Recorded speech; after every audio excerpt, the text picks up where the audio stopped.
오늘은 누가복음 강해 시리즈 54번째입니다.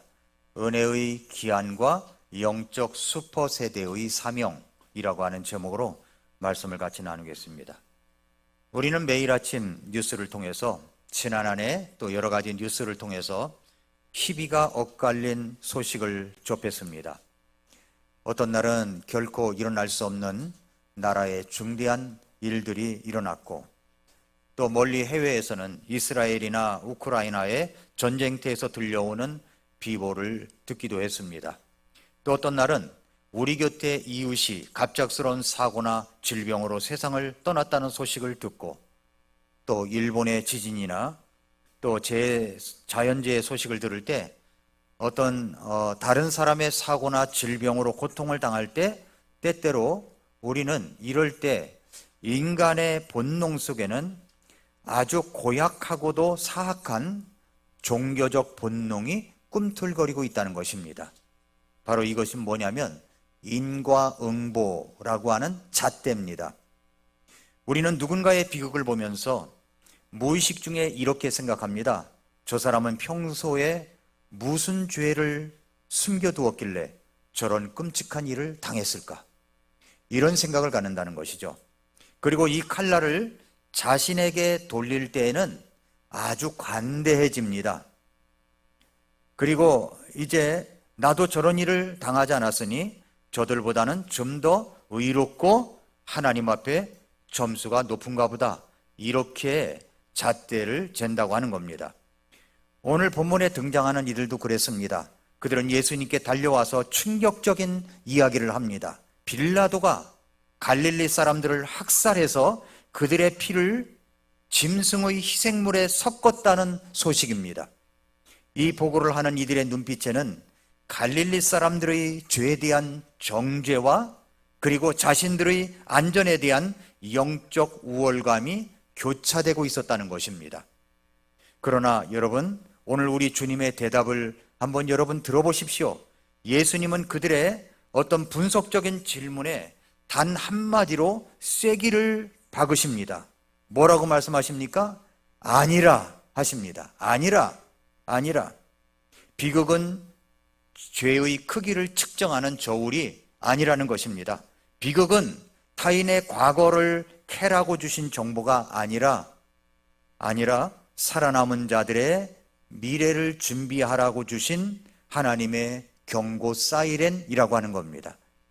오늘 예수님은 우리의 시선을 타인의 피 흘림 속에서 나의 회개로, 타인의 죽음에서 나의 생존 전략으로 완전히 전환시켜 주시는 말씀을 오늘 1절부터 9절에 말씀해 주시고 있습니다. 저는 오늘 이 누가복음 강해 시리즈를 계속하면서 여러분께 아주 중요한 영적 진리를 전하고자 합니다. 여러분, 우리가 지금 이 자리에 살아있는 것은 우리가 저들보다 착해서입니까? 우리가 저들보다 기도를 많이 해서입니까? 아니라는 겁니다. 아니라 캄보디아와 태국이 국경 어떤 분쟁이 있어서 전쟁을 벌였다가 엊그저께인가 휴전을 했다고 합니다. 죽은 사람도 상당히 많고 피난민도 몇십만 명입니다. 그것들을 보면서 그들은 좀 악해서 그렇고 우리는 의로워서 그런 전쟁이 안 일어난 겁니까? 아니라는 것입니다. 오직 하나님께서 우리에게 회개할 기회를 주시려고 심판을 잠시 뒤로 미뤄졌기 때문입니다. 즉 우리가 누리는 오늘은 당연한 권리가 아니라 빌려 쓰고 있는 은혜의 기한이라고 하는 것입니다. 당연한 권리가 아니라 빌려 쓰고 있는 은혜의 기간입니다. 오늘 본문 8절에서 포도원지기가 이야기합니다. 주인이여, 금년에도 그것을 그대로 두소서. 그동안에 제가 주변을 파고 거름을 준다고 이야기합니다. 이 장면은 바로 오늘 한 해의 끝자락을 보내는 우리들에게 보내는 메시지입니다. 사랑하는 성도 여러분, 우리는 한 해 동안 잘 달려오셨습니다. 수고하셨습니다.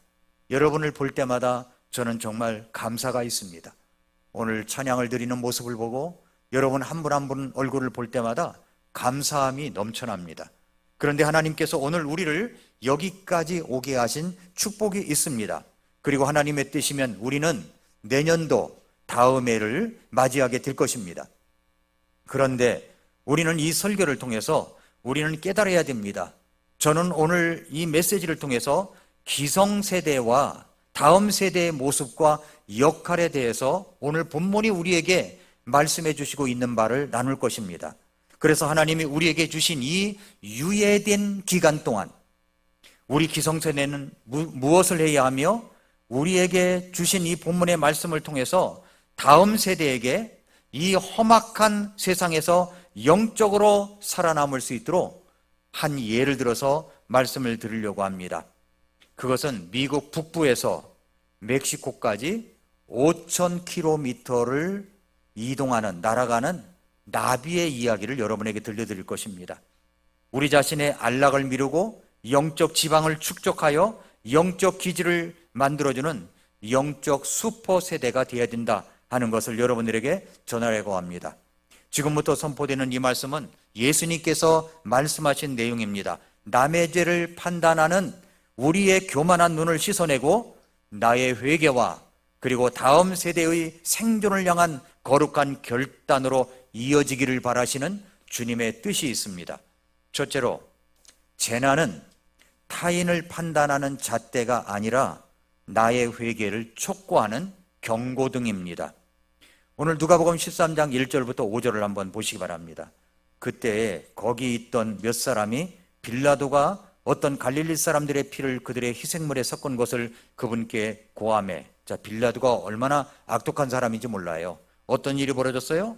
갈릴리 사람들의 피를 짐승들의 희생물에 섞은 것, 짐승들의 희생물에 섞은 것, 제사를 드린다고 섞은 것을 피를 섞었다 이 말입니다. 그것을 예수님께 고합니다. 2절에 예수님께서 그들에게 응답하여 이르시되 너희는 이 갈릴리 사람들이 그런 일들로 고난을 당하였으므로 모든 갈릴리 사람보다 더 큰 죄인들이었다고 생각하느냐? 내가 너희에게 이르노니 아니라. 그러나 너희가 회개하지 아니하면 다 그와 같이 멸망하리라. 또 하나 이 얘기를 해요. 또 너희는 실로암에서 망대가 무너져 깔려 죽은 저 18사람이 예루살렘에 거한 모든 사람들보다 더 큰 죄인들이었다고 생각하느냐? 내가 너희에게 이르노니 아니라. 그러나 너희가 회개하지 아니하면 다 그와 같이 멸망하니라 하시니라. 이 말씀을 예수님께서 하십니다. 사람들의 질문은 뭐냐면 비극을 통해서 죄의 서열화를 시키는 겁니다. 오늘 보면은 당시 유대 사회를 뒤흔들었던 두 가지 충격적인 사건으로 시작합니다. 첫째가 뭐냐면 빌라도의 갈릴리 사람을 학살한 사건입니다. 갈릴리 사람들이 성전에서 희생물을 드리던 거룩한 순간에 빌라도의 군대가 들이닥쳐서 그들을 칼로 쳤습니다. 제물의 피와 사람의 피가 섞이는 참혹한 신성 모독적 비극이 일어난 것입니다. 둘째로 실로암 망대 붕괴 사건입니다. 이것은 인재 혹은 자연재해였습니다. 견고하다고 믿었던 망대가 무너져서 무고한 사람 18명이 순식간에 깔려 죽었습니다. 이 소식을 전하는 사람들의 심리 기저에는 무엇이 있었을까요? 그들은 은연중에 이렇게 묻고 있는 것입니다. 예수님, 저들이 저렇게 끔찍하게 죽은 것을 보니 우리가 모르는 엄청난 죄를 지은 게 분명하겠지요? 저들은 우리보다 더 큰 죄인이었지요? 라고 묻는 겁니다. 이것을 뭐라고 볼 수가 있냐면은 타락한 인간의 종교성이라고 하는 것입니다. 타인의 불행을 보면서 자신의 의로움을 확인하려고 하는 거죠. 나는 저런 일을 안 당했으니 하나님께 인정받고 있다는 가짜 안도감을 얻으려는 것입니다. 그들은 재난을 죄의 크기를 측정하는 척도로 사용했습니다. 그럴 때 예수님께서 단호하게 뭐라고 하십니까? 아니라 그랬어요. 아니라라는 이 단어가 고어입니다. 고어. 네이라고 하는 고어. 노라고 하는, 현대어는 노지만 고어체로 네이라고 합니다. 네이라고 얘기합니다. 성도 여러분, 이 단호한 부정에 우리가 마음을 기울여야 됩니다. 비극이라고 하는 것은 죄의 농도를 보여주는 지표가 아닙니다. 갑작스러운 죽음이 그가 더 큰 죄인이었다는 증거가 될 수가 없습니다. 이 세상의 고난과 비극은 아담의 타락 이후에 신음하는 창조 세계의 보편적인 현상입니다. 우리는 하나님의 섭리를 다 이해할 수가 없습니다. 왜 의인이 고난받고 악인들이 형통하는지 우리는 모릅니다. 시편 73편을 읽어보면요, 악인들은 죽을 때도 눈이 불룩하게 나오고 그냥 돼지처럼 살이 쪄가지고 그렇게 풍성한 모습으로 있다는 겁니다. 그러니까 악인들의 형통함을 도저히 이해가 될 수가 없다는 것이죠. 시편 73편의 전반부에는 그런 얘기가 있습니다. 우리는 하나님의 섭리를 다 이해할 수가 없습니다. 왜 의인이 고난받고 악인이 그렇게 잘 되는지 우리는 잘 모르겠습니다. 그러나 예수님은 분명히 선언하십니다. 너희가 보는 그 비극이 그들의 죄가 너희보다 많다는 증거가 아니다는 거예요. 아니라 재난은 죄의 서열화가 아니라 모든 인간이 죽음 앞에 선 단독자임을 보여주는 사건일 뿐이다 라고 말씀하시고 있습니다. 그리고서 이제 뭐라고 말씀하시냐면은 너희도 회개하지 아니하면 다 이와 같이 멸망하리라. 예수님은 이제 타인의 비극에 쏠려있던 사람들의 시선을 강제로 돌려서 자신들의 영혼을 들여다보게 하셨습니다. 그러나 너희가 회개하지 아니하면 다 그와 같이 멸망하리라. 여기 뭐라고 그랬어요? 다라고 그랬어요. 다. 모든 사람이 다. 여기는 바리새인도 서기관도 지금 성전에 서 있는 경건해 보이는 유대인들도 다 포함되어 있습니다. 예수님이 정의하시는 진짜 비극은 사고로 죽은 것이 아닙니다. 억울하게 죽는 것도 아닙니다. 진짜 비극은 뭐냐면 회개하지 않고 죽는 것입니다. 회개하지 않고 예수님을 믿지 않고 죽는 것, 이것보다도 더 큰 비극은 없다고 말씀하시고 있는 겁니다. 빌라도에게 죽은 자들이나 망대에 깔려 죽은 자들의 비극은, 그 비극적인 이유는 그 방식 때문이 아니라 그들이 회개할 기회를 준비하지 못한 채 영원으로 들어갔을 가능성 때문입니다. 예수님은 말씀하셨습니다. 그들이 죽은 방식이 중요한 게 아니다. 너희도 회개하지 않는다면 그들처럼 갑자기 영원히 멸망하게 될 것이다. 재난의 현장은 타인을 심판하는 법정이 아니라 나의 회개를 촉구하는 하나님의 강단입니다. 남의 재난의 소식을 들었을 때, 남의 나라의 어려운 전쟁 이야기를 들었을 때, 이런 어떤 갑작스러운 사고를 들었을 때 나의 회개를 촉구하시는 하나님의 강력한 메시지가 있다는 것을 알아야 된다는 것을 예수님은 이 사건을 통해서 말씀하시고 있습니다.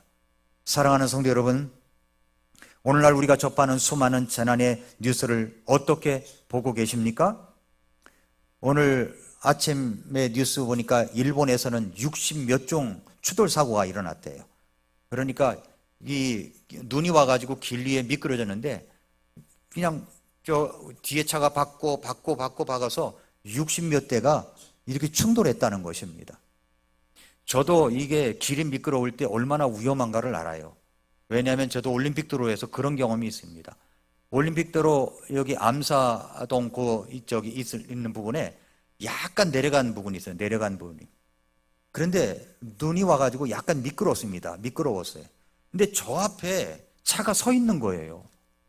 그런데 여기서 브레이크를 밟으면 옆으로 날아갈 것 같고, 그래서 천천히 그냥 가는 대로 갔습니다. 어떻게 했겠습니까? 쿵 하고 받아버렸습니다. 뒤에 차들은 그래도 그쪽 차선 쪽으로 오는 차들이 없었기 때문에 다른 차들은 지나가고, 그렇게 해서 사고가 난 적이 있어요. 그 사고가 난 것은 뭔가 잘못이 많아서일까요? 일본에서 60몇 종 추돌 사건이, 그 사고가 일어난 것이 그들의 죄가 많아서일까요? 오늘 예수님의 말씀의 해석을 보면은 아니라는 겁니다. 그렇게 해서 회개하지 아니하고 세상을 떠난다면 그건 영원한 고통이 있기 때문에 너희도 회개하지 아니하면 똑같이 멸망한다는 말씀을 주시고 있습니다. 그러므로 우리는 분석을 멈추고 자신을 살펴야 됩니다. 뉴스를 보면서 저 나라는 우상을 숭배해서 저런 천재지변이 일어났어 라고 말하지 말라는 거예요. 우리는 일본에 재난이 그렇게 많잖아요. 일본에 지진도 많고 폭풍도 많고 이런 자연재해가 많습니다. 그럴 때 한국 사람들이 조심해야 될 것은 뭐냐면 저 나라는 뭔가 잘못을 했으니까 저렇게 되었다라고 생각하는 경향이 크다는 거죠. 예수님의 말씀은 아니라는 겁니다. 아니라는 거예요. 하나님은 그 사건을 통해서 지금 우리에게 말씀하고 있습니다. 너는 지금 나와 바른 관계에 있느냐? 오늘 밤 네 혼을 불러가도 너는 안전하느냐? 그 메시지를 주고 있습니다. 그러니까 분석을 멈추고 자신을 살피라는 거죠. 뿐만 아니라 유예된 시간의 가치를 알라는 것입니다. 여러분이 오늘 아침 무사히 일어난 것은 여러분이 갈릴리 사람들보다 더 거룩해서가 아닙니다. 하나님께서 여러분에게 회개할 시간을 한 번 더 유예해 주셨기 때문입니다. 한 번 더 주님을 위해서 살아갈 시간을 주셨기 때문입니다. 살아있다는 것은 아직 기회가 있다는 뜻이며 동시에 속히 돌이켜야 한다는 긴박감을 의미합니다. 그러므로 남의 죄를 말하는 입술을 닫으라는 메시지가 있습니다. 타인의 불행을 비난의 도구로 삼는 순간 사탄은 우리의 눈을 가려서 내 안에 들보를 보지 못하게 합니다. 재난은 해석의 대상이 아닙니다. 내 자신을 돌아보고 통해 자복하고 유예된 기간에 하나님의 은혜가 있음을 알고 믿음으로 살아가라는 하나님의 메시지입니다. 매일 신문 일면에 난 비극적인 소식을 볼 때마다 우리는 이렇게 고백해야 됩니다. 주님, 저 비극이 내게 임하지 않은 것은 주님의 은혜 때문입니다. 저 경고의 사이렌을 나를 향한 음성으로 알아듣고 오늘 내 삶의 주인 되신 하나님 앞에 온전히 회개의 열매, 믿음의 열매를 맺게 해 주시옵소서. 이런 기도가 나와야 된다는 것입니다. 회개하지 아니하면 우리 모두는 다 이와 같이 망할 수밖에 없는 죄인임을 인정하는 것, 그것이 오늘 우리에게 주시는 첫 번째 메시지입니다. 두 번째로 은혜의 연장은 심판의 취소가 아니라 회개를 위한 유예라고 하는 겁니다. 그것이 6절부터 9절이에요.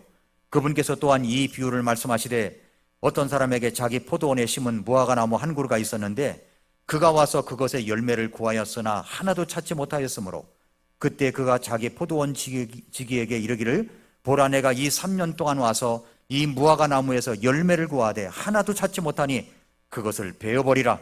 어찌하여 그것이 땅을 버리게 하겠느냐 하매 그 종이 그에게 대답하여 이르기를 주인이여 금년에도 그것을 그대로 두소서. 그동안에 내가 그것의 주위를 파고 그것에 거름을 주리니 만일 그것이 열매를 맺으면 좋겠지만 그러지 않으면 그 뒤에 그것을 베어버리소서 하였느니라 하시니라. 예수님께서 비유를 들어서 말씀하십니다. 자, 주인이 포도원 지기가 와서 무화과나무를 이렇게 봤습니다. 무화과나무를 볼 때 주인이 요구하는 것은 정당한 겁니다.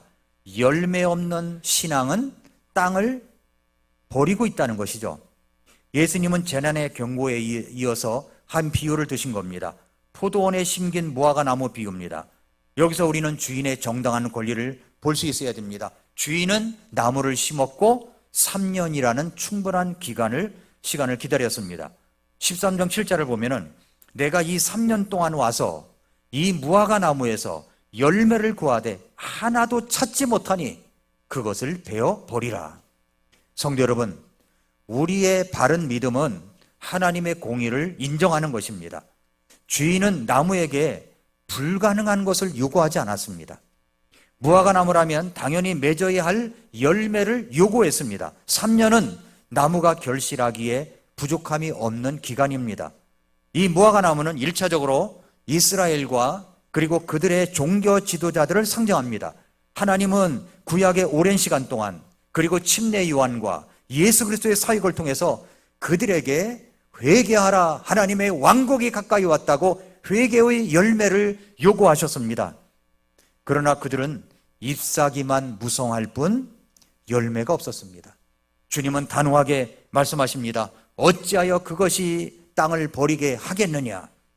열매 없는 신앙은 단순히 무익한 것을 넘어서 다른 나무가 받아야 할 영양분을 가르치고 그리고 땅의 가치를 훼손하는 죄라는 사실을 기억하라고 하라는 것입니다. 그랬을 때 여기 포도원 지기가 등장합니다. 심판의 도끼가 나무 뿌리에 놓인 절박한 순간에 포도원 지기가 가로막고 나섭니다. 13장 8절에 주인이여 금년에도 그것을 그대로 두소서. 그동안에 내가 그것의 주의를 파고 그것의 거름을 줄이니 라고 했습니다. 여기서 포도원 지기는 우리의 유일한 중보자이신 주 예수 그리스도를 예표하고 있는 겁니다. 여러분, 오늘 우리가 왜 이 자리에 앉아 있습니까?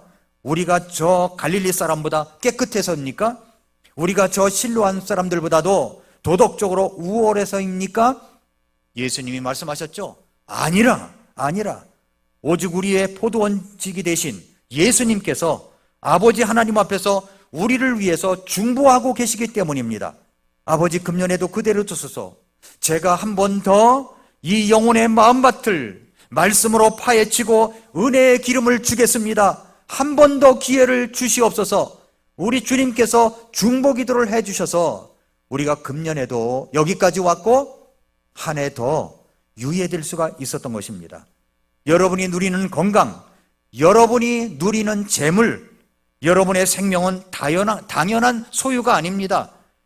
그것은 중보자의 눈물 어린 요청으로 얻어낸 빌려온 시간입니다. 빌려온 시간이에요. 우리는 지금 중보자가 벌어다 준 유예된 시간을 보내고 있는 겁니다. 이것이 은혜의 참된 정의입니다. 은혜 아니면 서지 못한다고 했죠? 그렇습니다. 그런 은혜가 우리에게 있는 거예요. 그런데 이 기한은 마구 늘어난 기한이 아니에요. 뭐라고 합니까? 금년이라는 기한이 있습니다. 비유의 마지막인 9절은 우리의 영과 혼을 아주 서늘하게 만드는 내용입니다. 만일 그것이 열매를 맺으면 좋겠지만 그러지 않으면 그 뒤에 그것을 베어버리소서. 포도원 지기조차도 무조건 살려달라고 한 것이 아닙니다. 그는 열매를 맺지 않으면 그 뒤에는 베어버리소서라고 동의합니다. 이것이 무서운 진단이고 진리입니다. 하나님의 긍휼은 무한하시지만 그 긍휼을 거절하는 자들에게 주어진 기회는 무한하지 않습니다. 은혜는 무기한 연장된 배직 수표가 아닙니다. 금년이라는 기한이 있어요. 이제 내년도 2026년이라면 26년이라는 기한이 있습니다. 그 뒤에라는 심판의 시점이 반드시 옵니다.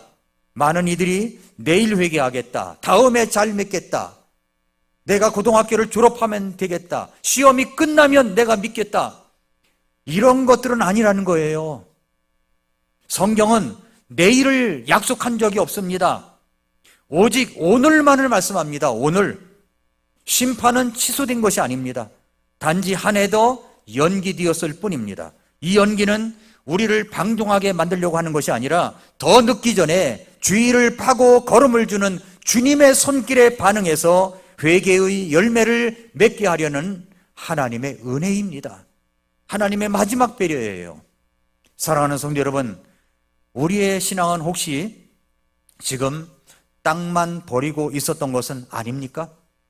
잎사귀 같은 종교적인 형식, 화려한 직분, 사람들의 평판은 무성한데, 잘한다고, 잘했다고 칭찬은 무성한데 주님이 찾으시는 합당한 열매를 지난 한 해 맺었느냐 하는 것입니다.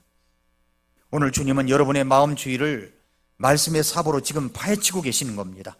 쓴소리 같지만 영혼을 살리는 은혜의 걸음을 붓고 계십니다.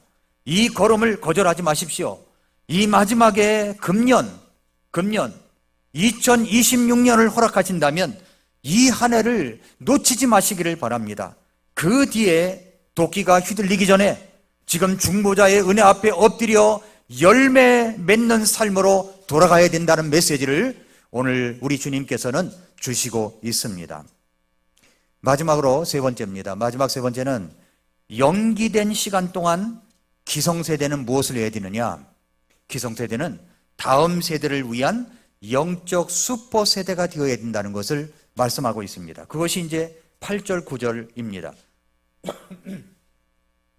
그 종이 그에게 대답하여 이르기를 주인이여 금년에도 그것을 그대로 두소서. 그동안에 내가라는 말이 나오죠. 내가 그것의 주의를 파고 그것에 걸음을 주리니 만일 그것이 열매를 맺으면 좋겠지만 그렇지 않으면 그 뒤에 그것을 베어 버리소서 하이느니라 하시니라. 여기서 내가라는 주체는 물론 1차적인 해석의 의미는 예수 그리스도이십니다. 하나님의 말씀이고, 그런데 성도 여러분, 포도원 지기의 간구를 다시 보십시오.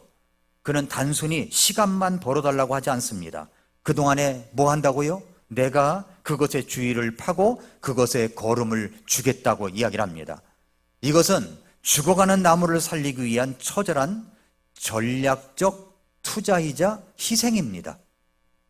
우리는 여기서 제가 자연계의 신비로운 현상 하나를 영적으로 통찰해 보고자 합니다. 그것은 바로 북미의 제왕나비 이야기입니다. 한번 봐보시죠. 이게 제왕나비예요. 제왕나비. 예, 모나크 버터플라이라고 하는데 제왕나비예요. 이런 나비를 보신 적 있습니까? 예, 호랑나비인가요? 호랑나비, 제왕나비라고 해요. 이 나비들은요, 매년 가을 북미의 추위를 피해 날아갑니다. 그 다음 장면도 한번 봐줘보세요. 예, 이런 나비들. 그 다음 나비. 이렇게 생겼어요. 그 다음에, 네, 아무거나 먹지 않습니다. 하얀 진 같은 거 있죠? 하얀 진만 먹습니다. 이 애벌레 때, 이 제왕나비가. 그 다음에, 예, 요것을 보고서 이제 제가 좀 설명을 해드리겠습니다. 제왕나비가 떠나야만 하는 북미, 그러니까 캐나다, 온타리오나 미국의 미네소타의 한겨울은 영하 30도에서 40도까지 내려가는 죽음의 땅입니다. 제왕나비는 기온이 섭씨 5도 이하로만 내려가도 근육이 굳어가지고 날지 못하고 0도 이하가 되면 체액이 얼어가지고 죽기 시작합니다. 그러니까 제왕나비에게 그 추위는 피할 수 없는 심판과 같습니다. 그래서 수포 세대는 그 혹독한 추위가 닥치기 전에 다음 세대의 생존을 위해서 자신의 모든 에너지를 비축하고 5,000km를 이동하는 대장정을 시작하는 겁니다. 나비가 5,000km를 날아가요. 이 그림이 그렇습니다. 알 단계가 있죠. 애벌레, 번데기, 성충으로 이어지는 완전 변태 과정을 단계별로 이야기를 하고 있는데, 먼저 알입니다. 알. 주로 뭘 먹고 있느냐면은 이 알은 나중에 애벌레가 되어서 밀크 위드라고 하는 잎의 뒷면을 먹습니다. 아주 작고 반투명한 물방울 모양인데 이게 생명의 시작점이죠. 그러다 이제 애벌레 단계가 옵니다. 애벌레, 라르바. 이것은 하루 종일 뭘 먹냐면 밀크 위드만 먹는다는 거예요. 그러니까 우유같이 생긴 풀, 그것만 하얀 진액을 먹는다는 거죠. 이것은 성장과 에너지를 축적하고 이후 변태와 비행을 위한 연료를 모으는 그런 단계입니다. 이 단계는 존재의 목적이 먹는 것에 아주 집중된 시기입니다. 그 다음에 이제 번데기 전 번데기 기간인데 애벌레가 이제 먹이를 멈춥니다. 그리고 J자 형태로 매달립니다. 더 이상 먹지 않아요. 이제 변화를 준비하는 과도기입니다. 겉으로는 아무 일도 없는 것 같지만은 내부에서는 급진적인 변화가 시작되는 순간입니다. 그리고 나서 이제 번데기, 연한 녹색의 번데기, 표면에 금빛점이 보이기도 합니다. 그래서 애벌레의 몸 구조가 완전히 해체되고 나비의 몸으로 재조립됩니다. 의미가 뭐예요? 이것은 가장 정적인 단계예요. 극적인 변화가 일어나는 시기입니다. 움직임이 멈춘 것처럼 보일수록 변화는 깊은 겁니다. 그 다음에 이제 성충, 이제 나비가 돼요. 주황색과 검은색의 날개, 성별 구분이 가능하고 더듬이, 발, 날개, 모든 것이 이제 나타납니다. 그리고 이제 번식을 하죠. 그래서 특별히 가을 세대에 나온 이런 나비들은 장거리 이동을 준비합니다. 하늘을 나는 존재가 되는 거예요. 날아다니는 나비의 능력은 애벌레 시절에 무엇을 먹었는가가 의해서 결정이 되는 겁니다. 알의 위치는 먹이를 결정해요. 애벌레의 먹이는 밀크위드만 먹습니다. 제왕나비가 애벌레 시절에 먹는 먹이는 단 하나입니다. 밀크위드만 먹는다는 겁니다. 다른 식물은 거의 먹지 못하며 사실상 전문 식성입니다. 왜 밀크위드입니까? 그 밀크위드는 독성이 있습니다. 밀크위드의 독성 성분을 몸에 축적합니다. 그리고 이 성충의 주황색, 검정색은 먹으면 위험이라는 신호라는 거예요. 생존 전략의 출발점입니다. 그래서 제왕나비는 애벌레 때부터 이 생존을 준비하기 때문에 밀크위드만 먹는데 다음 세대의 비행은 지금 무엇을 먹고 있느냐에 달려 있다는 것이죠. 제왕나비의 애벌레가 먹는 밀크위드는 독성이 있고 생존력이 있다는 것입니다. 자, 이것을 이제 누가복음 13장과 연결돼서 이제 관찰 포인트를 말씀드리겠습니다. 됐습니다. 이제 열매는 갑자기 생기지 않습니다. 생명은 단계마다 해야 할 일이 있어요. 우리도 이제 여러분들의 신앙 수준이나 연령에 따라서 해야 될 일이 있습니다. 특히 보이지 않는 준비 단계가 전체를 좌우한다는 거죠. 이 그림은 이렇게 말하는 겁니다. 열매와 비행은 마지막에 나타나지만 모든 것은 처음부터 준비되어져야 된다는 것이죠. 제왕나비에 놀라운 사실이 있습니다. 여름에 태어나는 일반 나비는 수명이 4, 5주에 불과해요.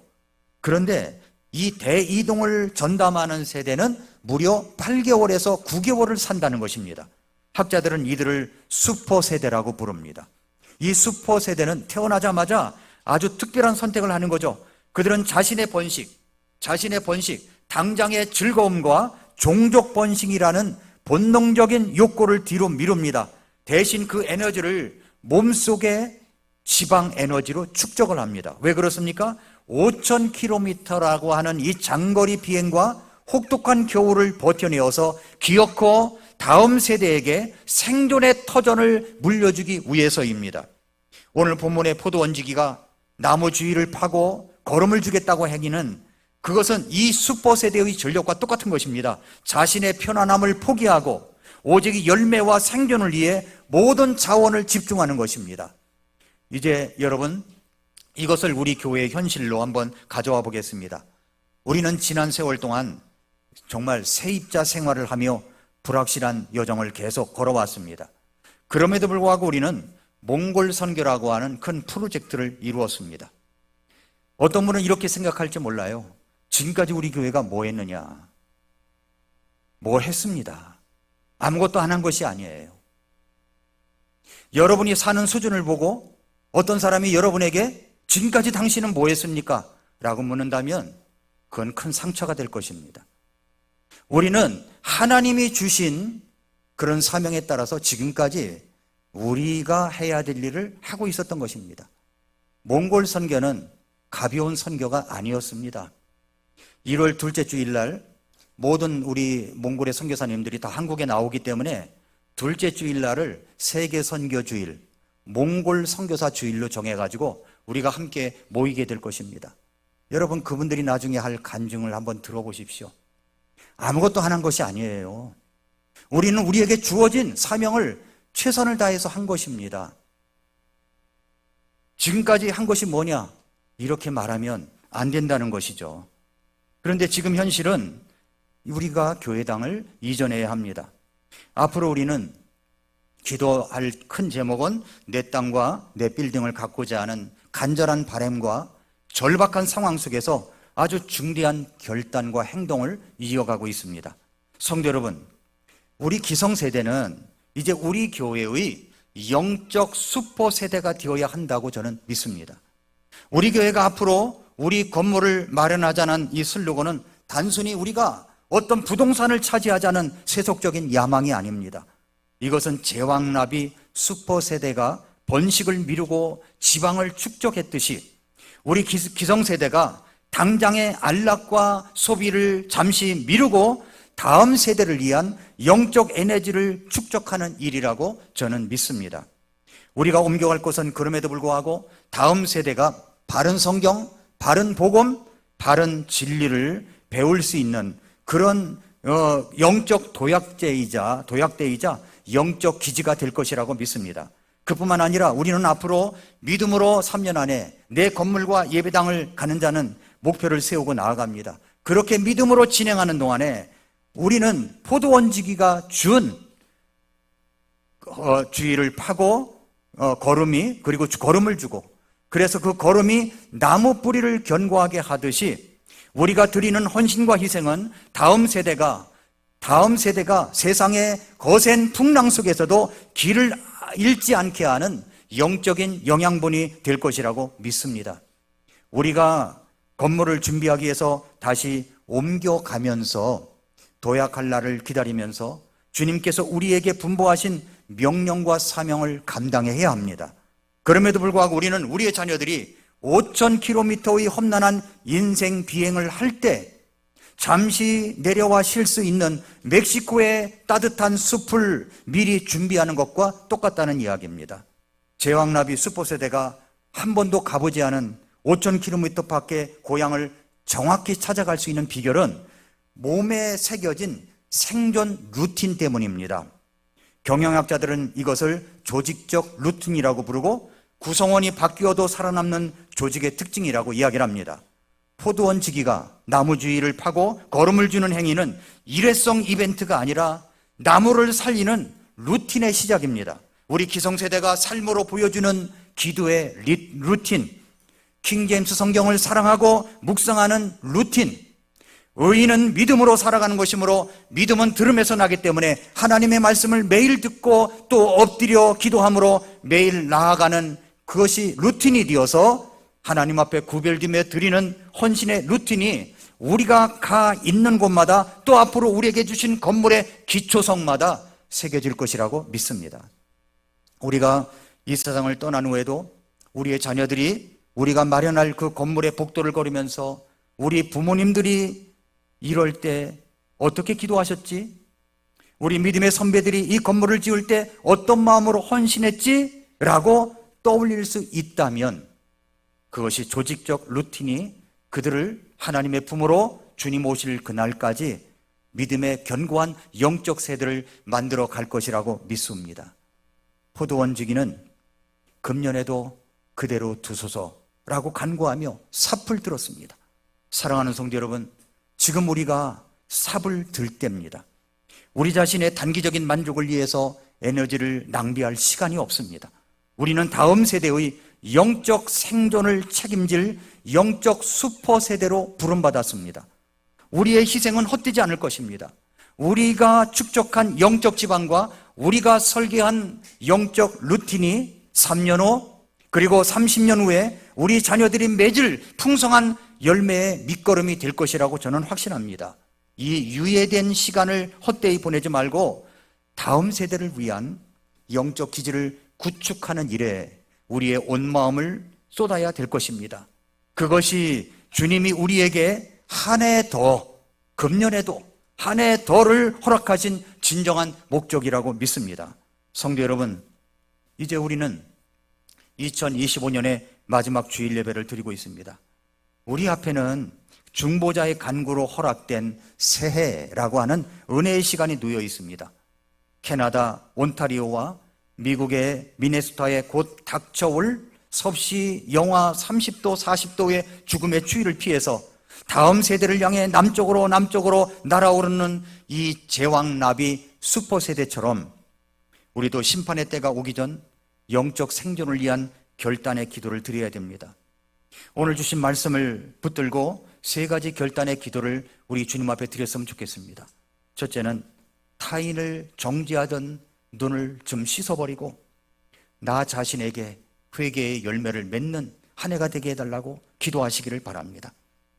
빌려 쓰고 있는 유예된 시간을 열매 맺는 기회로 삼게 해달라고 기도하시기를 바랍니다. 그리고 마지막으로 다음 세대의 영적 생존을 위해 헌신하는 영적 슈퍼 세대가 되게 해달라고 하나님 앞에 간구하는 여러분들이 되시기를 바랍니다.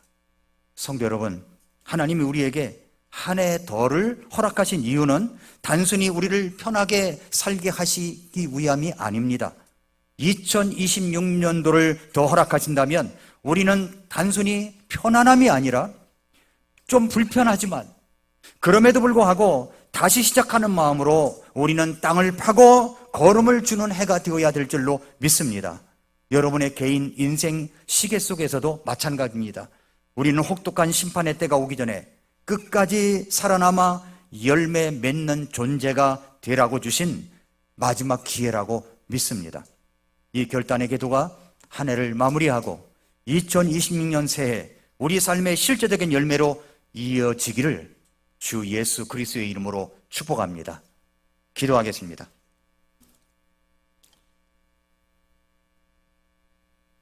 이 시간 조용히 머리 숙여서 기도를 하겠습니다. 다른 사람의 재난이나 고통이나 어려움이 나는 저 사람보다 좀 낫구나, 이런 잣대를 가지고 있다면 그건 잘못된 것입니다. 그 재난과 어려움을 통해서 나에게 주님이 원하시는 열매를 맺고 있는가 하는 것이죠. 영원한 너도 회개하지 아니하면 다 이와 같이 멸망하리라. 회개를 촉구하시는 주님의 메시지입니다. 아직 주변에 예수 그리스도를 모르고 있는 사람들에게 복음을 전하라는 메시지입니다. 우리 자신을 돌아보십시오. 그리고 우리 자신을 하나님 앞에 회개하십시오. 빌려 쓰고 있는 유예된 시간, 한 해가 더 우리에게 다가오게 될 것입니다. 그렇다면 이 한 해를 어떻게 보내겠습니까? 이 내 굳은 땅을 말씀으로 파헤치고 은혜의 걸음을 받아들여서 새해에는 주님이 그토록 찾으시는 합당한 열매를 반드시 맺는 삶이 되게 해달라고 기도해야 됩니다. 다음 세대에 영적 생존을 위해 헌신하는 영적 슈퍼 세대가 되겠다고 여러분 결단하시기 바랍니다. 영하 40도의 추위를 피해 5,000km를 이동하는 제왕나비처럼 우리 기성세대가 영적 대환란의 때를 대비하는 영적 슈퍼 세대가 되기를 이 시간 결단하시기를 바랍니다. 우리 주님 앞에 이 결단의 기도를 같이 올려드리겠습니다. 같이 기도하겠습니다.